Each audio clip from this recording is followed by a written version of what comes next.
ಹರಿ ಶ್ರೀನಿವಾಸ ಸ್ನೇಹಿತರೆ, ನಮಗೆಲ್ಲರಿಗೂ ಗೊತ್ತು ಚಿಕ್ಕಬಳ್ಳಾಪುರ ಏನಕ್ಕೆ ಫೇಮಸ್ಸು ಅಂತಂತಂದರೆ ಭೋಗನಂದೀಶ್ವರ ಸ್ವಾಮಿ ದೇವಸ್ಥಾನ ಆಗಿರ್ಬೋದು, ಇಲ್ಲ ಅಂತಂದರೆ ಕೈವಾರ ತಾತಯ್ಯ ದೇವಸ್ಥಾನ ಆಗಿರ್ಬೋದು, ಇಲ್ಲ ಅಂತಂದರೆ ಈಶಾ ಫೌಂಡೇಶನ್ ಆಗಿರ್ಬೋದು.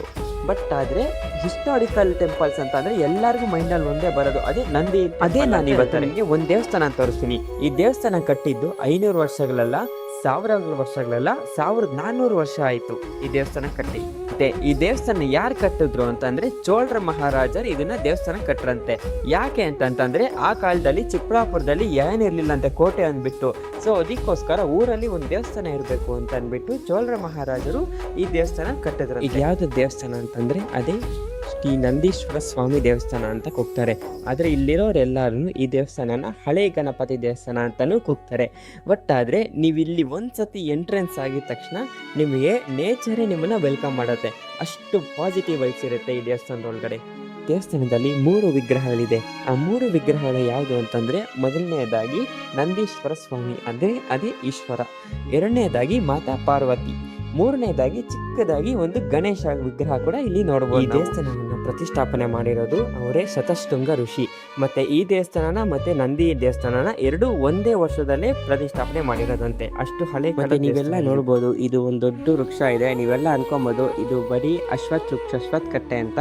ಹೌದು, ಬಟ್ ಆದರೆ ಎಡಭಾಗದಲ್ಲಿ ಇದು ಅರಳಿ ಮರ ಇದೆ, ಅದೇ ಬಲಭಾಗದಲ್ಲಿ ಅಶ್ವತ್ಥ ವೃಕ್ಷ ಇದೆ. ಅದಕ್ಕೋಸ್ಕರನೇ ಇಲ್ಲಿರೋರೆಲ್ಲರೂ ಈ ಮರನ ಬ್ರಹ್ಮ ವಿಷ್ಣು ಮರ ಅಂತ. ಮತ್ತೆ ಈ ಮರದ ಏನು ಸ್ಪೆಷಾಲಿಟಿ ಅಂತಂತಂದ್ರೆ, ಯಾರು ಈ ಮರಗೆ ಬಂದು 7 ದಿವಸ ಭಕ್ತಿಯಿಂದ ಪ್ರಾರ್ಥನೆ ಮಾಡಿ ನಮಸ್ಕಾರ ಮಾಡ್ತಾರೋ, ಯಾರ್ಯಾರಿಗೆ ಈ ಮರ ಸಂತಾನ ಭಾಗ್ಯ ಮತ್ತೆ ಮದುವೆ ಆಗಿಲ್ಲ ಅಂತ ಚಿಂತೆ ಮಾಡ್ತಾ ಇರ್ತಾರಲ್ಲ, ಅವ್ರು ಬಂದು ಇಲ್ಲಿ 7 ದಿವಸ ನಿಷ್ಠೆಯಿಂದ ಪೂಜೆ ಮಾಡಿದ್ರೆ ಆಗುತ್ತೆ ಅಂತ ಅಂದ್ಬಿಟ್ಟು ಇಲ್ಲಿರೋ ನಂಬಿಕೆ. ಮತ್ತೆ ಇನ್ನೊಂದು ಮೂಲೆಯಲ್ಲಿ ನೋಡ್ಬೋದು ನಾವು, ಇದು ಒಂದು ತುಂಬಾ ಅದ್ಭುತವಾದಂಥ ಮರ.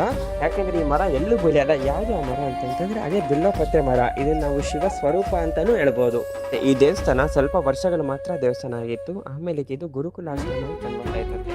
ಮತ್ತೆ ವಿದ್ವಾಂಸರು ಕೂಡ ಇಲ್ಲಿ ಬಂದು ವೇದ ಪಾಠನ ಕಲ್ತ್ಕೊಂಡು ಹೋಗಿದಾರಂತೆ. ಮತ್ತೆ ನಮ್ಮ ಸರ್ ಎಂ ವಿಶ್ವೇಶ್ವರಯ್ಯರು ಕೂಡ ಇಲ್ಲೇ ಜಾಗದಲ್ಲೇ ಬಂದು ವೇದ ಪಾಠನ ಕಲ್ತಿದಾರಂತೆ. ನಾವು ಈ ಬಾವಿ ನೋಡ್ಬೋದು. ಈ ಬಾವಿಯಿಂದ ಡೈರೆಕ್ಟ್ ಗರ್ಭಗುಡಿಗೆ ಒಂದು ಸುರಂಗ ಮಾರ್ಗ ಇದೆಯಂತೆ. ಏನಿದು ಪ್ರೂಫ್ ಅಂತಂದ್ರೆ, ನಾವು ದೇವಸ್ಥಾನ ಎಂಟ್ರೆನ್ಸ್ ಆಗಿದ ತಕ್ಷಣ 2 ಮೀನುಗಳು ಆಪೋಸಿಟ್ ಡೈರೆಕ್ಷನ್ ಅಲ್ಲಿ ಇರೋದು ನೋಡ್ಬೋದು.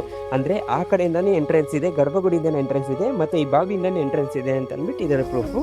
ಬಟ್ ಆದ್ರೆ ಇವಾಗ ಇದನ್ನ ಕ್ಲೋಸ್ ಮಾಡಿಸ್ಬಿಟ್ಟಿದ್ದಾರೆ. ಯಾಕೆ ಅಂತಂದ್ರೆ ಬಾವಿದ ನೀರು ಇಲ್ಲದೆ ಇರೋ ಕಾರಣ ಒಳಗಡೆ ಎಲ್ಲ ಫುಲ್ ಓಪನ್ ಸ್ಪೇಸ್ ಇರೋದಕ್ಕೇನೆ ಕಟ್ಟಡಗೆ ಪ್ರಾಬ್ಲಮ್ ಆಗುತ್ತೆ ಅಂತ ಅಂದ್ಬಿಟ್ಟು ಇವಾಗ ಇದನ್ನ ಕಂಪ್ಲೀಟ್ ಆಗಿ ಕ್ಲೋಸ್ ಮಾಡಿಬಿಟ್ಟಿದ್ದಾರೆ. ಬಾವಿ ಎಕ್ಸಾಕ್ಟ್ಲಿ ಆಪೋಸಿಟ್ ಸೈಡ್ ಅಲ್ಲಿ ಒಂದು ಚಿಕ್ಕದಾದ ಒಂದು ವಿಗ್ರಹ ಇದೆ. ಈ ವಿಗ್ರಹ ಯಾವುದು ಅಂದ್ರೆ ಅದೇ ಚಂಡಿಕೇಶ್ವರ ಸ್ವಾಮಿ.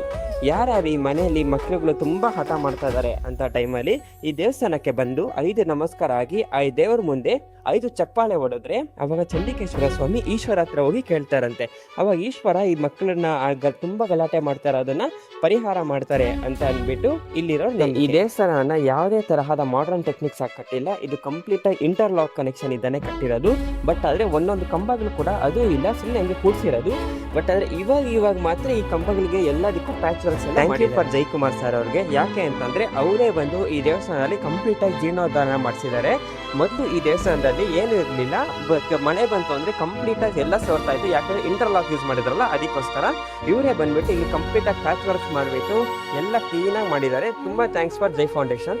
ನಾವು ಈ ದೇವಸ್ಥಾನದ ಎಕ್ಸಾಕ್ಟ್ಲಿ ಅಪೋಸಿಟ್ ಸೈಡ್ ಅಲ್ಲಿ ಒಂದು 3 ವಿಗ್ರಹ ನೋಡಬಹುದು. ಆ 3 ವಿಗ್ರಹಗಳೇ ಚೋಳರಾಜರು. ಮತ್ತೆ ಅದ್ರ ಪಕ್ಕದಲ್ಲೇನೆ ನಾವು ಒಂದು ದೊಡ್ಡ ಹೋಮದ ಕುಂಡ ನೋಡಬಹುದು. ಬಟ್ ನಾವು ಇದು ಕ್ಲೀನಾಗಿ ಅಬ್ಸರ್ವ್ ಮಾಡಿದ್ರೆ ಈ ಹೋಮದ ಕುಂಡ ಒಂದು ಸ್ವಲ್ಪ ಲೆಫ್ಟ್ ಅಲ್ಲಿ ಟಿಲ್ಟ್ ಆಗಿದೆ. ಮತ್ತೆ ಈ ಶಿವಲಿಂಗ ಕೂಡ ಒಂದು ಸ್ವಲ್ಪ ಲೆಫ್ಟ್ ಅಲ್ಲಿ ಟಿಲ್ಟ್ ಆಗಿದೆ. ಯಾಕೆ ಅಂತಂದ್ರೆ ನಮ್ಮ ಸನಾತನ ಧರ್ಮದ ಪ್ರಕಾರ ಹೋಮದ ಕುಂಡ ಮತ್ತು ದೇವರ ಮುಖ ಯಾವತ್ತೂ ದೇವರ ಮೂಲೆ ಮಾತ್ರ ನೋಡಬೇಕು ಅಂತ ಅಂದ್ಬಿಟ್ಟು ಅದಕ್ಕೋಸ್ಕರನೇ ಇದೆರಡನ್ನೂ ಒಂದು ಸ್ವಲ್ಪ ಲೆಫ್ಟ್ ಸೈಡ್ ಟಿಲ್ಟ್ ಮಾಡಿ. ನಾವಿನ್ ದೇವಸ್ಥಾನದ ಎಕ್ಸಾಕ್ಟ್ಲಿ ಆಪೋಸಿಟ್ ಸೈಡ್ ಅಲ್ಲಿ ಒಂದು ಹಾವಿನ ಮೂರ್ತಿ ನೋಡಬಹುದು.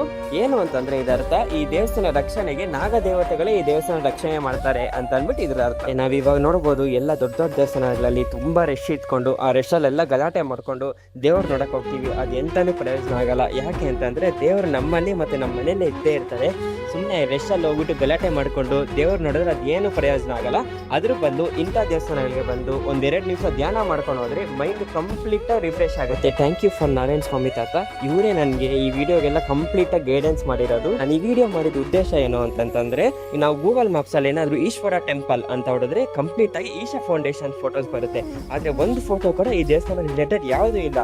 ಸೊ ಅದಕ್ಕೋಸ್ಕರನೇ ಈ ವಿಡಿಯೋನ ಎಲ್ಲರೂ ಶೇರ್ ಮಾಡಿ, ಆದಷ್ಟು ಮತ್ತೆ ನಮ್ಮ ಚಾನಲ್ನ ಎಲ್ಲರೂ ಲೈಕ್ ಮಾಡಿ, ಶೇರ್ ಮಾಡಿ ಹಾಗೂ ಸಬ್ಸ್ಕ್ರೈಬ್ ಆಗಿ. ಶ್ರೀಕೃಷ್ಣ ಅರ್ಪಣ ಮಸ್ತು.